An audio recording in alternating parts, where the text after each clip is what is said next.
Hi everyone, Dr. Harmon here. Today I'd like to talk about Ozempic face. Ozempic face is a widely circulated and very catchy term that is most commonly attributed to changes in the appearance of the face associated with the use of Ozempic or that family of medications, but in reality can be attributed to anything that leads to massive rapid weight loss, such as bariatric surgery. This is not going to be a comment on the clinical safety or effectiveness of Ozempic or that family of medications. Rather, we're going to discuss some of the facial features attributed to the use of this family of medications. We'll talk about some potential surgical and non-surgical treatments. And finally, one important perioperative consideration for any patient considering plastic surgery while taking this medication. So Ozempic is the trade name for semaglutide, which is GLP-1 agonist. And there are many different types of medications within this family. And a GLP-1 agonist binds to the GLP-1 receptor all over the body, activating it. The result is a reduction in glucose or sugar circulating in the blood. And that's why it was initially used to treat type 2 diabetes. But a potentially beneficial side effect was found, and that is weight loss. And so a lot of people are using it for weight loss now.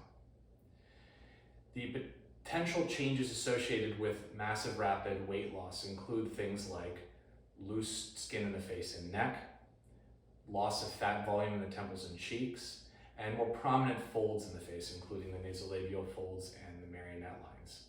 Potential surgical treatment options include the extended deep plane facelift, the neck lift, the lateral temporal lift, the lip lift, fat grafting to the temples and cheeks. It really just depends on the clinical exam. Potential non-surgical treatment options, specifically for loss of volume in the temples and cheeks, include different hyaluronic acid fillers. Again, physical exam is required.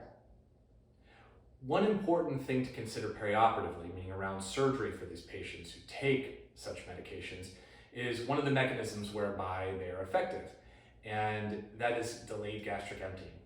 That means the food that is in your stomach moving to the intestines is delayed. Now, many plastic surgeons utilize IV sedation without intubation for the procedures because of the many benefits associated with this type of anesthesia. And I've written about the different types of anesthesia in the past and made a video on it. However, the risk of aspirating stomach contents if there's delayed gastric emptying increases. So the American Society of Anesthesiologists has recently come out with guidance. First, they acknowledge more research needs to be done, but in the meantime, they recommend waiting one day off the medication, the GLP-1 agonist medication, if it's a once daily dosing, and 1 week off of the medication prior to surgery if it's a once weekly dosing.